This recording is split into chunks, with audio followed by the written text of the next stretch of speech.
everybody. Welcome once again to Public Voices. I'm Doug. And I'm Nicole. And guess what, Nicole? What? It's back to school time. It's back to school. Everyone's favorite time. Oh, everybody loves back to school time except most everyone. Most of the kids Most anyway. Students, yeah. Most yeah. students. Parents probably like it. It's bittersweet maybe. Your kiddos go back to school, whatever else, but you've got more time freed up. But nonetheless, it's back to school time. And so we're excited to be back with you during our back to school podcast episode because we're going to celebrate all things homework from the summer. And as we talk about homework from the summer, we assigned ourselves a little bit of homework this summer as part of Public Voices. And some of that was some special reading over the summer, over these very, very fleeting 2 to 3 months that we had. So, Nicole, did you do your summer homework? Kind of. I know we were supposed to read a book, but I reread or reviewed one of my favorite books. So kind of did my homework. Did you do your homework? I always do my homework. Oh, you're a star student. It's to a fault, I think. Yeah, except in my college German class, I did none of the homework, and that clearly showed on my grades and with my instructor, but that's another podcast story for another time. So this time, though, I did my homework, and so I'm pleased to report on that today. Perfect. Well, before we jump in, let's do a quick thank you to our sponsor, NEOGOV, who makes this podcast possible. Let's see if we can grade each other's homework. Are you ready to jump in? Oh, I'm so ready for this moment. I've been waiting since I finished both of my books, probably early. Ooh, you're an overachiever. You even did 2 books. I mean, it's, yeah. But in fairness, it is the second read of one book. So like you, but it was so good that I had to read it again. And I think it's so timely, especially about what we're talking about throughout our podcast season this year as well, too. So yeah, let's go back and forth. So, so the goal was to read 2 books. You got through one at least that you reread, correct? Mm-hmm. Correct. And so what's the status of book 2? Is that like how does that fit into the homework schedule? If I'm looking at your grade sheet and I see book 2, what am I filling in there? Well, I'll show you. Okay. It's a very used book. I've been marking it up for like 10 years. I've got all my favorite things. I've even spelt red Kool-Aid on it, so my pages are warped. But I have this book like basically memorized. So I will share why this one is one of my favorites. I mean, red Kool-Aid says a lot about who you are, just so you're aware. So that's good. Mm-hmm. Means you're Healthy a good person. Diet. Yeah, means you're I have a really good diet. Yeah, Kool-Aid is great. So I didn't spill anything on either of my books, partly because I take better care of them. But maybe I just wasn't drinking red Kool-Aid during the time. So yeah. So should we share? Yes, share with me your first book. What's your first book that you read? First book. The first book I read was this book, Daring Greatly. This is the first book reread, admittedly. But I love this book so much that I reread it. So Daring Greatly by Brené Brown. So for those of you that are tuning in, if you're not aware of Brené Brown, first, where have you been? Just kidding. Not really. But she's written some amazing books. No, she's a fantastic author that talks, about all things psychology and human condition and people getting along with one another and how we feel and how we go through things and how we navigate our lives. And she just has a way of relating to people, I think, that is fairly unparalleled on a lot of levels. So that's my first book, and I can dive into it now, and then you can share your first book. How do you want to do this today? Yeah. Tell me why you love that. I love Daring Greatly as well, but okay. Well, great taste. Red Kool-Aid, Brené Brown. All right. Yeah, this is why we podcast together, because we get along so well. So exactly. I will tell you without revealing the second book that these are 2 very, very different books altogether. So with Brené and her work with Daring Greatly, kind of an expansion on to Dare to Lead. I love the concepts, and we've even brought it up before in one of our podcasts about vulnerability not being weakness. So, when we're vulnerable, that doesn't mean, crying or sobbing all the time. It means about, having that feeling of uncertainty, about risk, about emotional exposure and those types of things. But that's truly where we start kind of a courageous journey. Once we allow ourselves to be more vulnerable, to take those risks, that's where we start to really build courage up from that to accomplish the things that we want to do, to be more creative, to connect better, and not look at it necessarily as kind of a liability, like, oh, I feel really vulnerable right now, and it's this kind of gross feeling, versus, you know what, I'm going to share something with you. And we talk about it in the workplaces a lot of, look, I'm not perfect and I've made some mistakes, and I just want to talk about what that looks like, and then how I managed to navigate that issue and then become better out of it some way. So that vulnerability not being a weakness is something that really stuck with me as a central theme throughout this book. Uh-huh. I think there's something that she says in this book that I really do like a lot, and it even harkens back to my days in policing. And Theodore Roosevelt did a speech a long time ago called "The Man in the Arena." You might be familiar with it. And Absolutely. yeah, so she talks about that, the arena metaphor, and really digging into people that just show up and try, and how much that really means to help build you as a person and help build out an organization, and sometimes even like publicly failing. um, that's living braver than people that sit on the sidelines, that watch, that get on their favorite social media app and make a snide comment about something which they're not brave enough to try and do themselves. And we all know we have people like that out in the world. But instead, you're the one that makes that tries to make those changes and do those things. And I think that's a really key central core theme of this book, that if you're stepping into the arena and you're trying, and even when you're failing, you're still trying and you're accomplishing some things to build better consistently. And I think that effort is so very, very important. Yeah. Yeah, go ahead. No, I was just going to say, I love the man in the arena quote as well, because there's the line in there and I don't remember exactly what it says, but it basically says, don't take the opinions of people that aren't also in the arena, because critics love to be on the outside and don't want to do the hard things. And they love to look at you and say, well, you tried and you failed, and, make negative comments. And so I like how that quote essentially says, don't listen to those people. Yep. The critics say what they say, and we can't let that deter us from what we're trying to accomplish in our lives, because you only get one life. So we better do it the best you can. Another concept that I really like a lot is the shame versus guilt concept. So to kind of expand on that, when we talk about having shame for something, you internalize that and you say, like, I'm a bad person, or I'm bad, or whatever else that comes with that. Whereas guilt kind of says, I did something bad. I made a mistake and I did something that I shouldn't have done. So when you kind of step back from that, you have guilt versus shame, two very, very different things in this way. And shame is very, I would say, almost like corrosive internally to who you are and what you're about, and it can build up and cause more and more problems with being positive, with your confidence and those types of things. Because just because you did something bad does not make you a bad person necessarily. And that distinction, I think, we lose track of sometimes, especially in an age of social media. We cast blame on people for something they did, not knowing what was necessarily behind it, and not also recognizing that people make mistakes all the time. It's those mistakes of the heart versus mistakes of the mind that we make that are very different. And you make a mistake of the mind and you mess up at work, you do something wrong, you didn't get something turned in on time. Oh, that was stupid, it was bad, whatever else. That's one thing. It's the mistakes of the heart that we really have the biggest challenge with, and those are the ones that we make when we know that the thing we're doing is morally or ethically wrong, yet we still push forward and we make that decision generally for selfish reasons.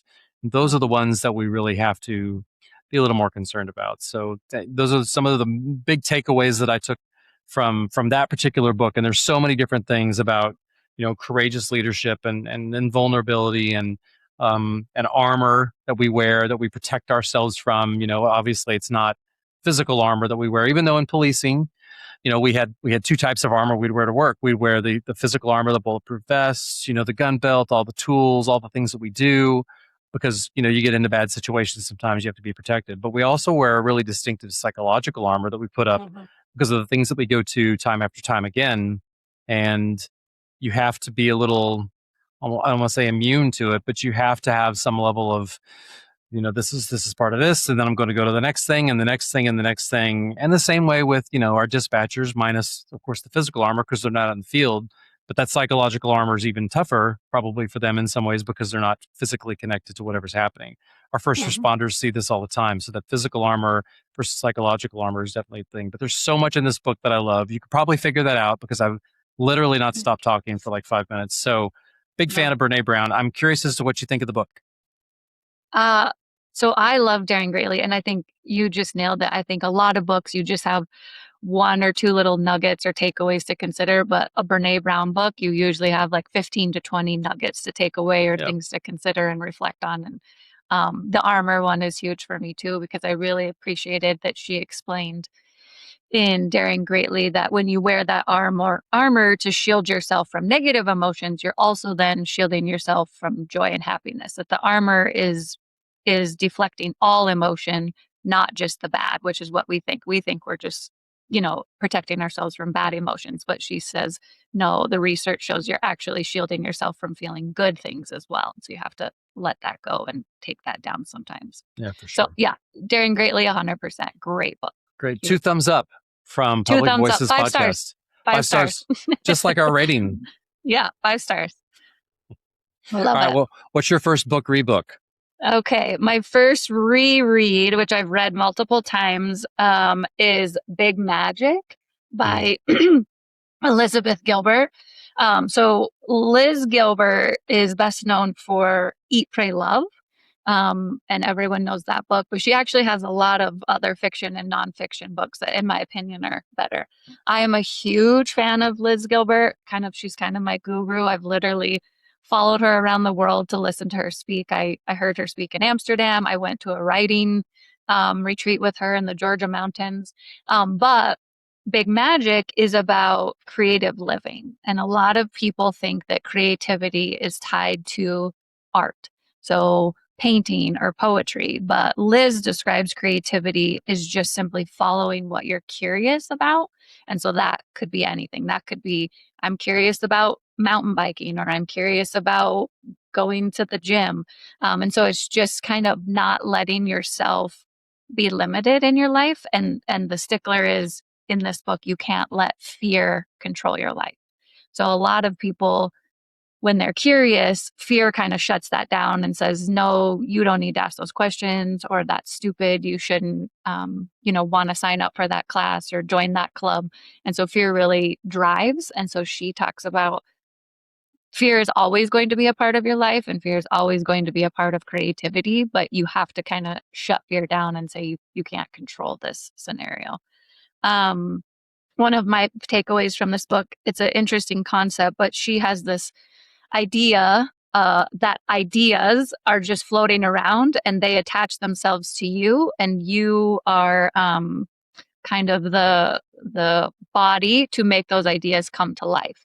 And that if you don't act quickly, that idea will leave you and go to someone else, and someone else may bring that idea to life. And so it's just a really interesting concept, because I'm someone who sits on ideas for years and years and years. And thankfully, they haven't been taken away from me just yet, but it does take me a while to implement my ideas, or to kind of stew on them and bring them to life. And so very, very interesting book. Yeah. Kind of what you were talking about too, though, the vulnerability and being brave, and it all is a similar message, for sure. Well, I've read it. It's been a minute, so you are much more caught up than I am. But I think I distinctly remember something. And I love what you just said about the creativity piece, because I just really it really resonates with me personally. And I think sometimes, I don't know, Nicole, tell me if this sounds like something you would think of too, but sometimes it almost feels like I'm waiting on permission or approval from people to move forward on something that I want to be creative about. And I think there's a topic that kind of goes over that in the book a little bit, about that overcoming the fear piece of just go do it, live your life. Yeah. Go achieve those dreams, go shoot for the stars, to overuse a cliche, I guess. But yeah. I mean, all those types of things. So, I mean, what do you think about that? I love it. In the writing workshop that I went to, it was a small group. There's only maybe 100 of us, but one of the things that we had to work on was giving ourselves permission. And she said, everyone had different things they were giving themselves permission for, and people would share, but it was a range of, one woman gave herself permission to use her good china to eat every night dinner on, right? It didn't have to wait for a special occasion. That was something she had been taught, that you only use the china for big dinners. And she was like, no, I want to use it on Tuesday night. all the way to giving yourself permission. There was a woman there that she gave herself permission to live her life without having children because society says she should have children, right? So there's this broad spectrum of what we tell ourselves that we can or cannot do. And it was really great because Liz made us all kind of do an exercise of whatever you're being told, give yourself permission to do the opposite. So yeah, that was a big part of the book. I love it. Will Guidara, in his book Unreasonable Hospitality, not that that's my second book, so don't go thinking it is. It's another one. I love Honorable the book. mention. I am super passionate about that book. That's, again, another podcast. But he always says, you open your best bottles on your worst days. And he says that because on your best days, you don't need the boost. But on your worst days, sometimes you just need a reminder that, there's some good things going on too. And it's of course a metaphor for making sure that you don't lose sight of the good things that are around you, even on the days that it feels like it's really difficult to go through. So the fact that you just, went through this book and reread it and all the things again, and especially with your experience of the writing clinic, the getaway, that sounds pretty amazing. So, I mean, that's a big step to even go do something like that. So, I mean, obviously I applaud you for that and slightly jealous, but it's very cool. I didn't even know what I was signing up for. I just knew Liz was going to be there. And I ended up literally sleeping in bunk beds at a sleepaway camp in the mountains. It was great, but I didn't know what I was signing up for. I was like, oh, that sounds fun. And then I went and it was great. But there is a quote in the book I want to read because it's one of my favorites. But she has this whole chapter on she's going on a road trip with creativity and fear. And she's talking about what that looks like. And she says, creativity and I are the only ones who'll be making any decisions along the way. I recognize and respect that you are part of this family, and so I will never exclude you from our activities, but still your suggestions will never be allowed. And she's referencing fear. You're allowed to have a seat, you're allowed to have a voice, but you're not allowed to have a vote. You're not allowed to touch the roadmaps, you're not allowed to suggest detours, and you're not allowed to fiddle with the temperature. Dude, you're not even allowed to touch the radio. But above all else, my dear old familiar friend, you're absolutely forbidden to drive. And so again, I just love that metaphor because you have to remember that fear is always present and we have to do our part to not let it drive our life. I love it. Yeah, that's great. That's a good first read. I mean, that's a well done book report. We'll almost, I mean, since it's a reread, we'll just say that you never read it and you read it again. A+. So we're A plus, like in Christmas Story, plus all across the board. Yeah, well done.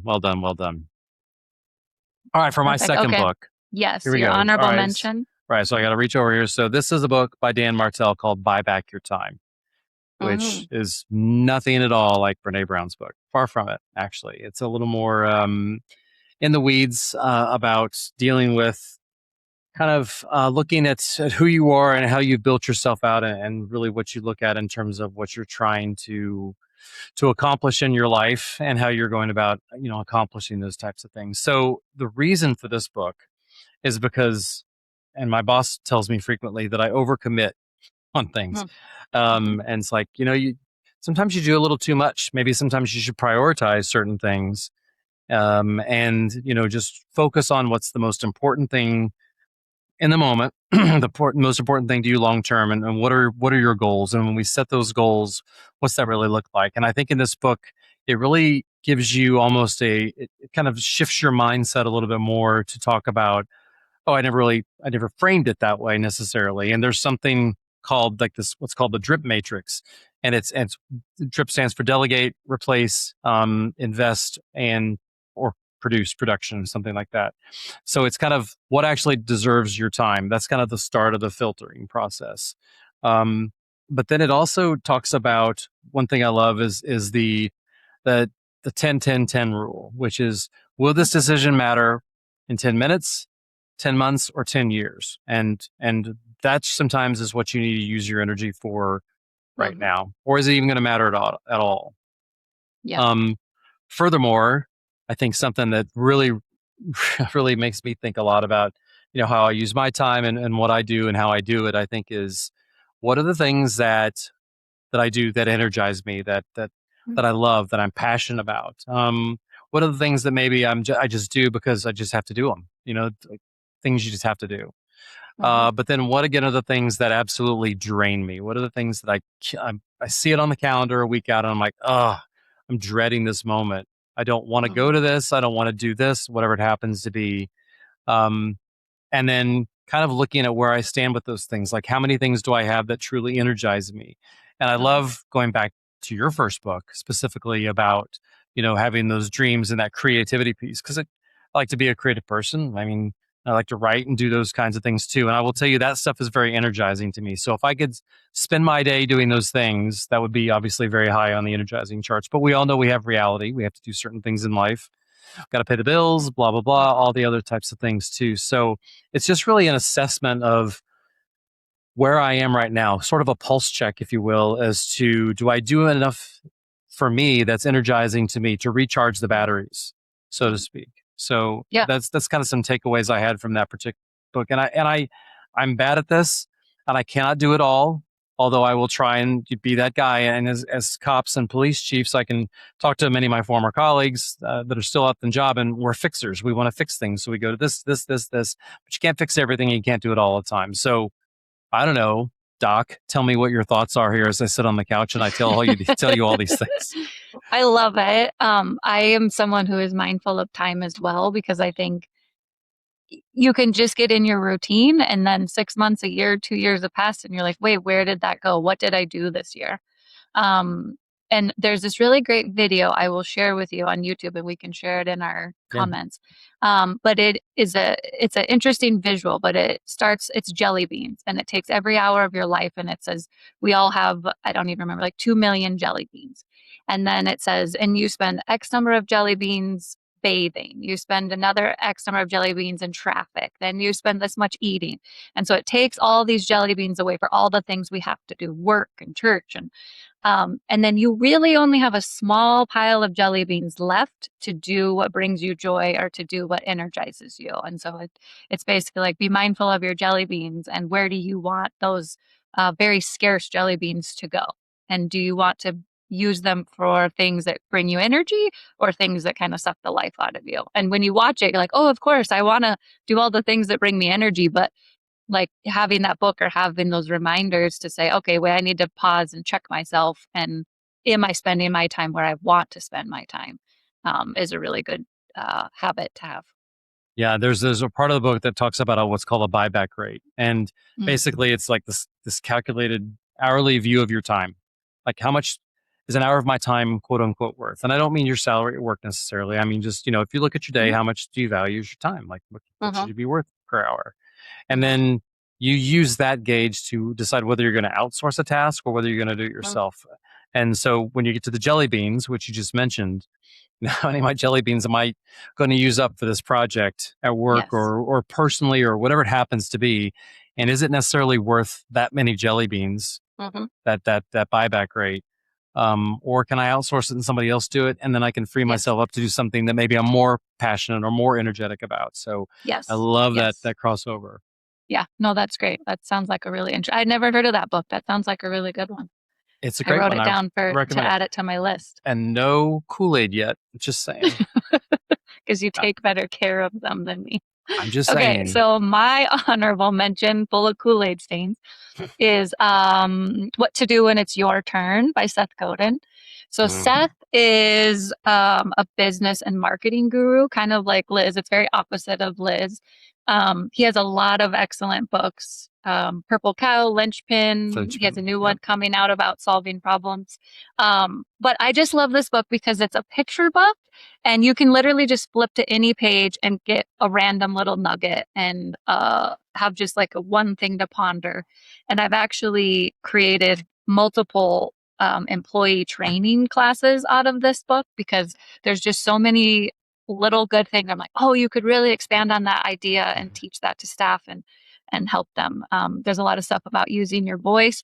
But what I love about it is the whole book is about, you don't have to have a title. You don't have to be in a certain level in society to make an impact. That from your seat today, you can take your turn and speak up and make changes and make things better. And this book is all about empowering you to do that in a variety of ways and examples of random people in history that we've never heard about that did just that. They took their turn, they stepped up, they spoke up, and they made a big change.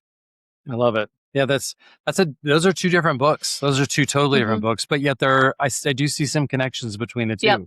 Yep. Talk about, like you just finished saying, stepping forward, people that you've never even heard about, right? Stepping forward and accomplishing something so great that maybe change in a community or change for something else or whatever it happened to be. And it's that risk taking, it's that courage to be expressive or artistic.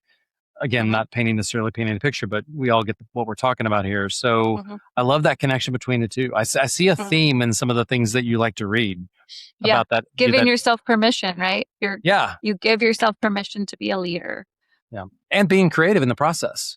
It's not, you're not going to, and in policing, we were so behind the times on it in a lot of ways. Things are getting better, but you achieve a rank and then you go to a 2-week class on how to do that rank. But the thing that they don't really go into that much is culture. And there's some stuff on leading people, but it's not that deep, I don't think.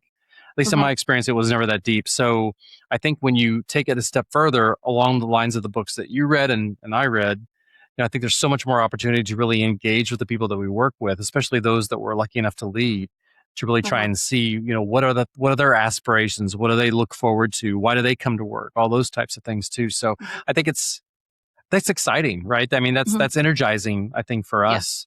And it's fun to talk about. And of course, personally, we explore that in our own ways too. So, Well, I love that both of our books have nothing to do with HR or law enforcement, right? That we branched out of our industry, and it doesn't. Your books weren't how to be a good police chief, and mine weren't how to be an effective HR director. But you can take the concepts from it and apply them at work, right? So it's really out of the box thinking of reading Big Magic. You would never think that you could apply that to HR, but I've applied so many concepts from Big Magic to HR. And it just really helps you be more well-rounded and kind of use your brain in different ways and connect all those dots. How would you feel if once again we assigned homework to our listeners? Okay. For it or against it? How do you feel about it first? They're going to be so busy. They're going to be so busy. They're like, I didn't know when I signed up for this podcast, I'm going to have to do homework, right? There should be like a certification at the end, which, I mean, maybe some cool swag, but maybe not a certification. Sorry. So we want you, as folks that are listening, tuning in, watching, whatever format you watch or listen to this podcast on, to let us know what's a book that drives you. What's something that you go, and if somebody said, tell me a book that I should read about, being a better human being, being a better worker, being whatever it happens to be, just a book that drives you, that just really stuck with you, to like, this book hits me and it's important for these reasons. We would love to know what those books are, because we would like to read more things. Nicole wants to reread more things once she's read them. But we would love to hear from you specifically what those books are like, and just as importantly, why you picked that book. So hit us up and let us know what that looks like. Yeah, I love that idea. We'll probably get some good recommendations in there. I think we're going to get amazing recommendations, but we are up against time. So we'll do another book club some other time, because I love books. Nicole and I love books. We like to read. We like to talk about books. You probably figured that out from the last half hour. So thanks for joining us once again. Here at Public Voices, we're thrilled that you're a part of our journey, and a big, huge hug to our sponsor, NEOGOV, which is the leading HR software provider for public sector, and for supporting all these conversations. Be sure to follow and stream wherever you listen to your podcast, whether it's Apple or Spotify or YouTube or whatever your preference is. Hit that like and that follow button, and be sure to give us a rating. And we hope that today's discussion gave you something to think about and take back to your team, or even a hot recommendation from one of our books. So if there's a topic that you want us to cover, or something that you'd like to hear us talk about, please share with us. We'd definitely love to hear from you. So until next time, we'll keep the conversation going, and we'll see you next week. See you, everybody.